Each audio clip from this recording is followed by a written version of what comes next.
Hello, my name is Briana McCall Cress. I am from Minneapolis, Minnesota, a Northsider. I went to North High School, class of 1996. I was a cheerleader. That year, our boys basketball team was undefeated and went to state and won state for the second year in a row. So, and that was the second year that they three-peated. And I think our girls basketball team three-peated like the 3 years after that. Anyway, anywho, just, gotta throw out that Northside pride. But yeah, went to North High. I am a mother of two. I can't even say children because my daughter is 25, she's an adult. My son is a teenager and lives with their father in Houston. So I'm something like an empty nester at 45, which is kind of cool, but my daughter lives with me, so I guess that's not quite an empty nester in a sense.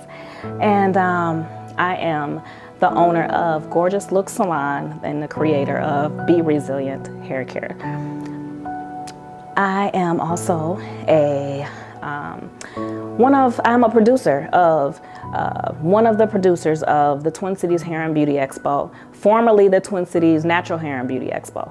I became part of I started out as a vendor in 2017, and in 2019 became part of the organizing team, became one of the producers and a partner. And so since then, once the pandemic hit, we had two years off, but came back 2022? Yeah, I think it was 2022. And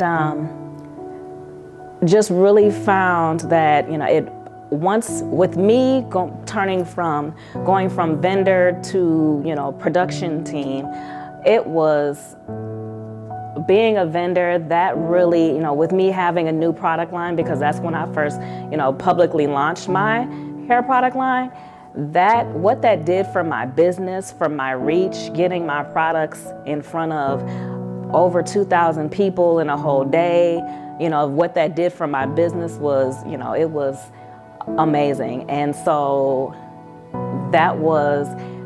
I was a part of a planning team to throw a hair show, and Tiffany Delaney came on with me came and assisted us with the hair show. And that's when I kind of realized how well we worked together.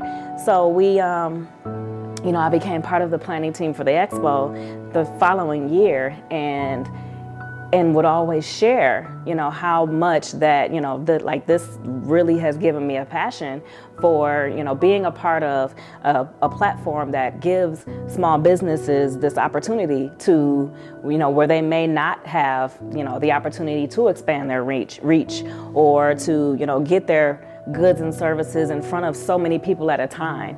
That was huge to me. And so that's where my heart is. And so in any way that I can, contribute to giving Black businesses, small businesses, the exposure, they can, even from behind my chair, I come across so many entrepreneurs, so many women who are just doing great things or just starting off and just encouraging them and, saying, no, connect with this person, connect with, the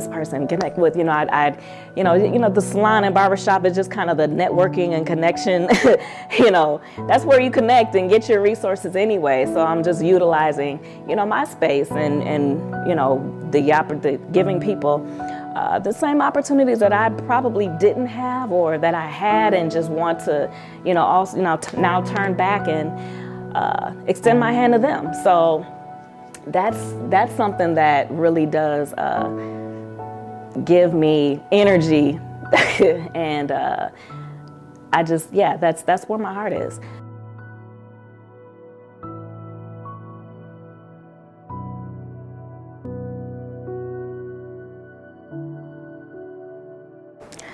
God is my sustainer.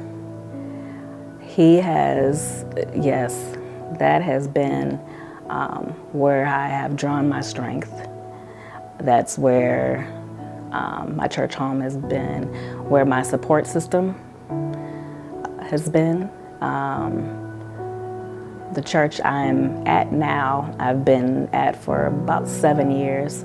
My pastor happens to be a very smart, business savvy, owner of multiple businesses, and pours into us, not just spiritually, but gives us business advice. And there's so many businesses that have flourished under his tutelage. And he's a young guy. He's Apostle Joshua Giles, Kingdom Embassy Worship Center, and very, very wise. And so I attribute, my growth, business-wise as well, to being where I am, for my place of worship, and then also my faith in God. I know that I'm a living, walking miracle.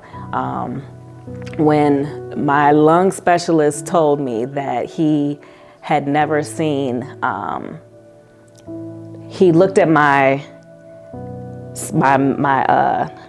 I forget it was a x-ray, but it was more than an x-ray, the imaging of my lungs back in 2016, and compared it to, a year ago or 2 years ago. And he said that back in 2016, he was just going through every slide of every inch of my lung. And he said, everywhere that blood should have been flowing was riddled with blood clots. I have not seen this on a person that is still sitting in front of me living. This has been something I've only seen in an autopsy. And this is a lung specialist who looks at lungs all day, every day. This is their profession. This is their specialty. And to hear that, what he saw in me is something that he's never seen in a living person. I know, that's truly.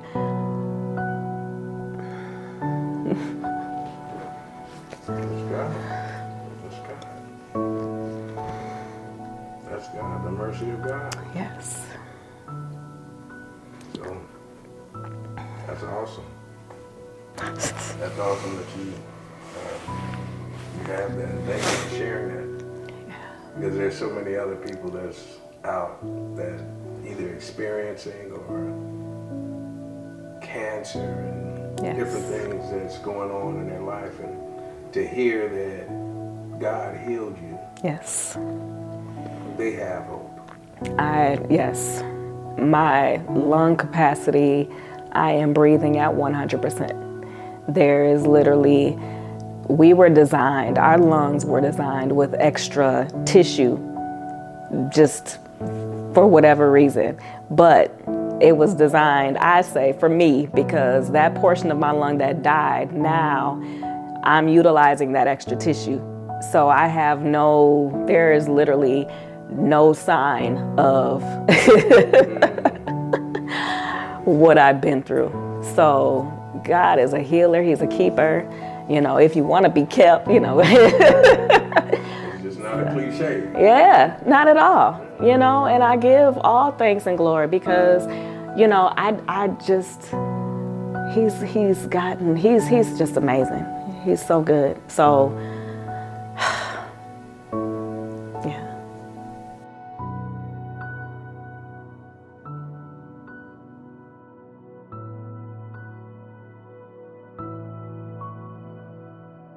I was working in the salon and hanging on to this job, this part-time job, salon full-time, and just hanging on to this thing, working, 7 days a week, and making myself sick. I'm just, overworked, tired, not spending time with my kids. And, my mom just really encouraged me, when you first stepped out and you first became a business owner, and it was like you were driven by just that desire to follow your passion, being tired of, life. She didn't say lifing because that wasn't the term back then, but, just you really prospered. And she said, and what happened? You did it. You've done it. and you just have to pick yourself back up. And that's what you can do, and know that you can do it. And coming from my mom, who's so quiet and just so reserved most times, that meant a lot. That meant a lot. She was someone who just, one of those women who, as a lot of black women do, head down, going to work every day, but she could do everything. It's like I went to mom for everything. She could fix a car. She could, work the grill, work it, so it was just, but it was stepping out and doing something outside of the norm that wasn't stable. That wasn't what I was used to seeing at all. So that was where my fear came in.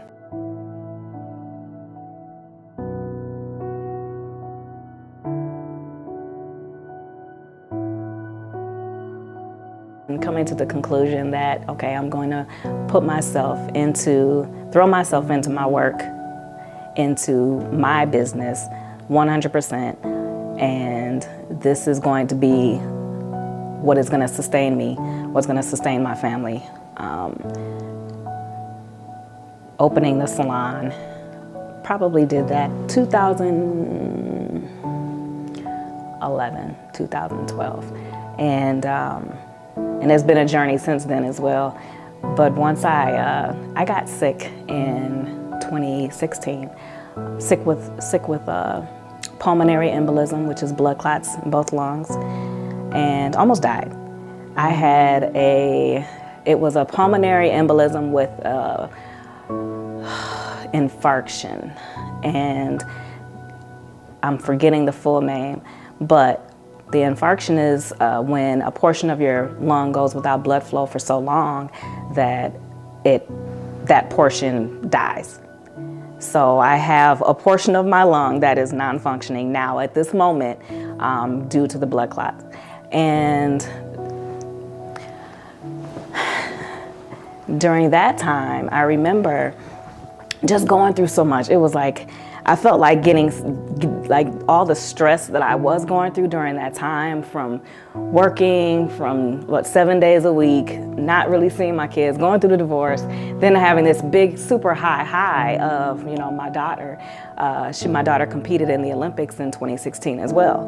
So going from that biggest high to almost dying in the same year, that was major. And then I just remember being in bed recovering. It took me a good 3 months to recover from the blood clots, and laying in bed and just hearing the word resilient, resilience, just all these different, it was coming to me in different ways. And I sat up, and I remember sitting up and just saying, resilience, what is that? And it's like the ability to bounce back, the ability to, I was even looking at it from like a body of water is like a resilient, and it was just, it forms and shapes into whatever crevice. Water is, you never look at certain things like water as being like that's resilient, but it's adjusting and forming to whatever crevice. It'll expand. It'll as its body will do what it'll shape to whatever it's being comprised or compressed or allowed to expand to. And so I sat up, and at the time I was selling like a hair oil to my clients, and I was just like, this is just my product, and this is just something I'm giving because I'm being asked about it. And I said, oh, I have a name. I'm gonna call it Resilience. And that just kind of just became my moniker, like just Miss Resilience. But when you take on something like that, you don't really think about okay, that's what I've been through, and I've had to go through the test of you're gonna have to go through, like, God is shaping you and showing you how resilient you really can be, or really have to be. And so from about I had the oil from 2015, but I really didn't publicly begin to promote it, begin to label it and things like that, and make it a true brand until probably 2017. Had the logo made and things like that. So Resil'ient was created and birthed through my trials and journey, and so that was and then that in itself was a journey. I was during the pandemic having to shut down my salon. That was scary. That was a scary time. And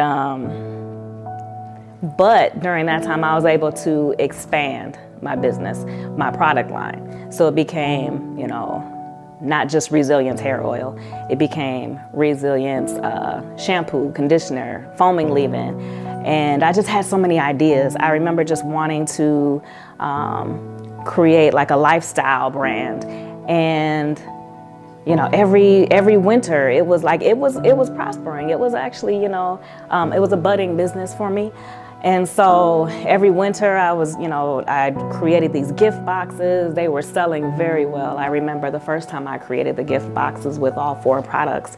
I only had like 65 for the holidays. And within 11 days I sold out just by creating a post on Facebook. And it was awesome. It was awesome. And so it became high demand. And, I hired a financial advisor, a business coach, branding coach, and, I was just like, okay, I'm gonna do this. Not last winter, but December 2022? Yeah, December 2022, I was served a cease and desist for the name Resil'ient. There is a company in Chicago that has a Resil'ient hair care line.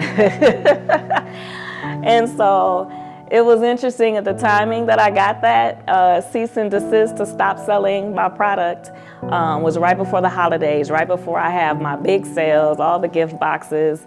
I had purchased a bunch of product and was going to expand,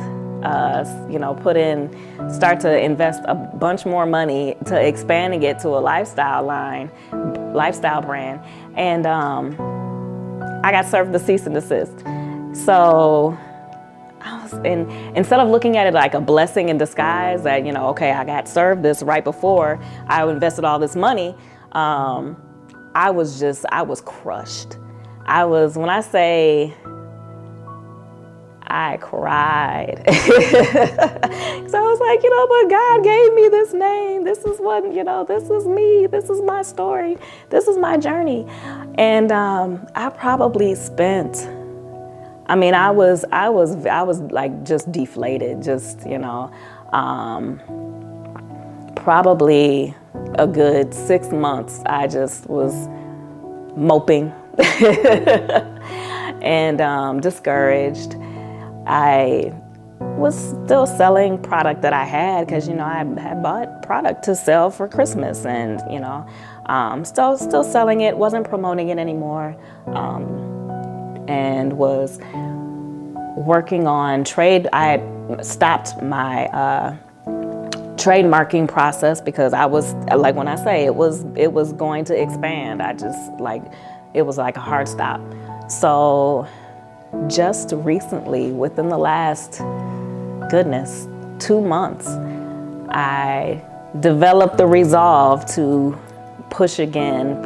try again, and pick myself up and stop moping, kick my own self in the butt, and just, it didn't take like some big event. It didn't take someone encouraging me. It was just like, what?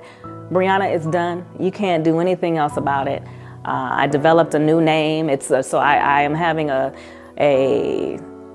gonna have a relaunch party, change the name, and I'm totally fine with what the name is now. It's gonna be Resil'ient. And to me, that is actually more fitting with what it is that I had planned, for expansion, because resilience, yeah, that's a statement, but be resilient is more of a charge. It's more of a, demand. It's more of, it's telling you, be this. In all that you do, just remember this. And so I think it's more fitting. It's more fitting, and it's a blessing in disguise. And that I didn't recognize initially. I was hurt. Like my soul was hurt. I felt that to the core. But it's a blessing in disguise. And I had a lot of lessons learned. And I learned to really, I was looking at others, but in that season, I sat back and I could really just watch others and really just say like, wow, they're doing this and they're doing that, and just really be encouraged and really sit on the sidelines and cheer others on. And during a time where I could have sat back and, really felt sorry for myself by comparing myself to others, I felt more saddened because I felt like something was taken away from me as far as, the name, but then also inspired and encouraged by other, women. It was women, other Black women who were just like, it was explosive here, there, and there, and there. And it was just like, wow, this is, so that encouraged me. And so it's just like, okay, all right, Briana, you are amongst brilliance. You have, you've done this before, and now it's time. Just stop moping, and get yourself together, and you know what to do. So that's my project now. That's what I'm working on now. And so grew up a Northsider. Okay.